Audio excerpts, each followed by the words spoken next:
¿Cuál ha sido la práctica de las Naciones Unidas después de finalizada la Guerra Fría?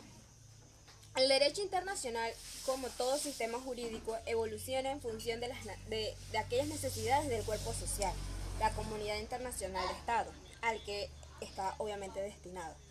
Las condiciones políticas y sociales después de la caída del muro de Berlín dieron lugar a la reinterpretación del principio de no intervención, del derecho del uso de la fuerza y también de la legítima defensa, frente a nuevas amenazas a la paz y a la seguridad internacional, como las violaciones a los derechos humanos o también lo que es el terrorismo. El Consejo de Seguridad de las Organizaciones de las Naciones Unidas ha desarrollado una labor ejecutiva, legislativa y también judicial, que ha incidido tanto en la modificación oficiosa de las reglas que rigen el sistema de seguridad colectivo establecido después de la Segunda Guerra Mundial, y también ha desarrollado formas inéditas de cooperaciones internacionales. Tras la devastación de la Segunda Guerra Mundial, las Naciones Unidas empezaron su labor en 1945 con una prioridad, lo que era mantener la paz y la seguridad internacional. Con este objetivo, la organización entonces intenta prevenir los conflictos y poner de acuerdo a las partes implicadas. También trata de lograr la paz, exige crear no solo las condiciones propicias para que éste anide, sino también para que se mantenga. El Consejo de Seguridad es el máximo responsable de la paz y la seguridad internacional. Ahora, la Asamblea General y el Secretario General, junto con otras oficinas y órganos de la organización, también desarrollan un papel importante en lo que respecta a todas estas tareas. 2. La práctica de los estados respecto a la intervención humanitaria no confirma que ésta sea el derecho consuetudinario internacional y constituye excepción al principio que prohíbe la amenaza o el uso de la fuerza. El profesor nos mandó a justificar esta intervención en lo que era basado en el artículo 42 de la Carta que permite el Consejo de Seguridad de Intervención. Para decir en esto, la Carta de las Naciones Unidas en su preámbulo marcó un objetivo, lo que vendría a ser crear las condiciones bajo las cuales puedan mantenerse la justicia y el respeto a las obligaciones emanadas en los tratados y de igual manera en las otras fuentes del derecho internacional. Entonces, el derecho internacional desde ese entonces ha evolucionado y respeto por el mismo han sido elementos claves del trabajo de la organización. Las cartas de las Naciones Unidas recogen los principios de relaciones internacionales, desde la igualdad soberana de los estados hasta la prohibición del uso de las fuerzas en las relaciones internacionales. En el artículo 42 podemos ver que nos dice, si el Consejo de Seguridad estimare que las medidas que trata el artículo 41 pueden ser inadecuados o han demostrado serio, podrá ejercer por medida de fuerzas aéreas, navales o terrestres la acción que sea necesaria para mantener o restablecer la paz y la seguridad internacional. Tal acción podrá entonces comprender demostraciones, bloqueos y otras operaciones ejecutadas por fuerzas aéreas, navales o terrestres de miembros de las Naciones Unidas. Podemos entonces aquí asegurar la intervención. Ahora, los pactos de derechos humanos de las Naciones Unidas, la tercera pregunta. El Pacto Internacional de Derecho Económico, Social y Cultural y el Pacto Internacional de Derechos Civiles y Políticos y sus dos protocolos facultativos constituyen la Carta Internacional de lo que son los derechos humanos. En 1948, la Asamblea de las Naciones Unidas adoptó la Declaración Universal de los Derechos Humanos, en la cual se establece lo que es la visión y los principios que reconocen la interdependencia e indivisibilidad de todos los derechos humanos. Esto fue una visión que garantiza tanto la libertad civil y política como el bienestar económico y social de todas las personas. Los derechos económicos, sociales y culturales se consideran derechos de igualdad material por medio de los cuales se pretende alcanzar la satisfacción de aquellas necesidades básicas de nosotros, o sea, de las personas, y el máximo nivel posible de vida digna. También establece conforme a los principios de la Carta de la ONU que la libertad, la justicia, la paz tienen como base el reconocimiento de la dignidad de todos los seres humanos y también de nuestros derechos. Los estados partes en el presente pacto se comprometen a garantizar el ejercicio de los derechos que en él se enuncian, sin discriminación alguno por motivos de raza, color, sexo, idioma, religión, opinión pública o de otra índole, origen nacional o social, posición económica.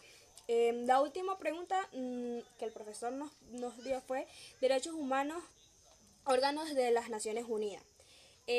La Asamblea General, que se plantea, la Comisión y el otro. El término de derechos humanos se menciona 7 veces en la Carta Fundamental de la ONU, por lo que su promoción y protección son objetivos fundamentales y principios rectores de la organización. Los órganos de tratado de derechos humanos están constituidos por comités de expertos independientes encargados de supervisar la aplicación de los principios de aquellos principales tratados internacionales sobre este asunto. Por primer punto, la Asamblea General está facultada para hacer recomendaciones a los estados sobre cuestiones internacionales de su competencia. También ha iniciado medidas de carácter político, económico, humanitario, social y jurídico que han afectado la vida de millones de personas de todo el mundo. La histórica Declaración del Milenio documento fue aprobado en el 2000 y el documento final de la Cumbre Mundial fue en el 2005. Estos son reflejos del compromiso de los Estados miembros de alcanzar objetivos concretos donde logran la paz, la seguridad y el desarme, junto con el desarrollo y la erradicación de la pobreza, también salvaguardar los derechos humanos y promover lo que son el Estado de Derecho, proteger nuestro medio ambiente, común entender las necesidades especiales de África y reforzar las Naciones Unidas. Según la Carta de las Naciones Unidas, la Asamblea General, entonces ella puede lo que es examinar y aprobar el presupuesto de la organización y establecer las cuotas de los Estados miembros. También ellos eligen a los miembros no permanentes del Consejo de Seguridad y a los miembros de otros consejos y órganos de las Naciones Unidas, y por recomendación del Consejo de Seguridad también lo que es nombrar el secretario general, considerar los principios generales de la cooperación en el mantenimiento de la paz y la seguridad internacionales, incluida el desarme, y hacer recomendaciones al respecto. 2. Tenemos el Consejo Económico y Social. Esto trata principalmente de los asuntos ya sean económicos, sociales, culturales y de salud, así como los derechos humanos, las libertades fundamentales. Además, desempeña la función de coordinar los trabajos de las Naciones Unidas y los organismos especializados. Por último, tenemos la Comisión de Derechos Humanos de las Naciones Unidas, importante del mundo en materia de derechos humanos. La comisión, que es establecida en 1946 para establecer la estructura jurídica internacional que protege nuestros derechos y también aquellas libertades fundamentales. Ha sido ampliado a lo largo de los años su mandato inicial para ocuparse de todas las problemáticas de lo que son los derechos humanos. La comisión, ella sigue fijando las normas por las que se rige la conducta de los estados, pero también actúa como un foro en el que todos los países, ya sea grandes o pequeños, los grupos no gubernamentales y los defensores de los derechos humanos de todo el mundo puedan expresar sus inquietudes. Una de las tareas más importantes encomendadas a la comisión es el de establecer o el establecimiento de normas sobre derechos humanos.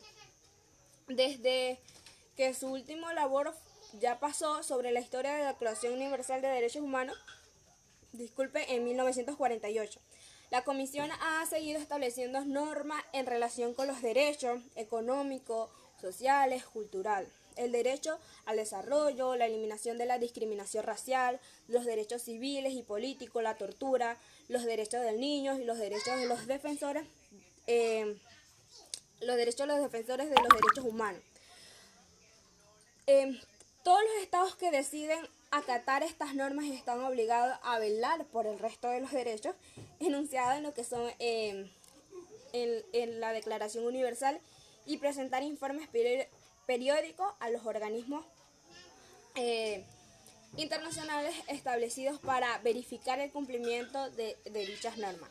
La Comisión también indica esferas en las que pueden desarrollarse las normas existentes para hacer frente a lo que son las problemáticas nuevas.